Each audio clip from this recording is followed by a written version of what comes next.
Dear Evelyn, it's been 1 month since you've launched your company, Energy by Evelyn, and I'm really impressed. Let's recap.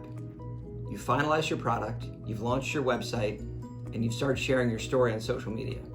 You've had 50,000 views across all platforms, and you've already shipped to 10 states, and that's in 1 month. So lesson 1 was you have to find your cake, and you have. Lesson 2 was be grateful for the opportunity, and you are. It's time for lesson 3, the 3 W's. Who are you, what do you do, and why? Here's my take. Who are you?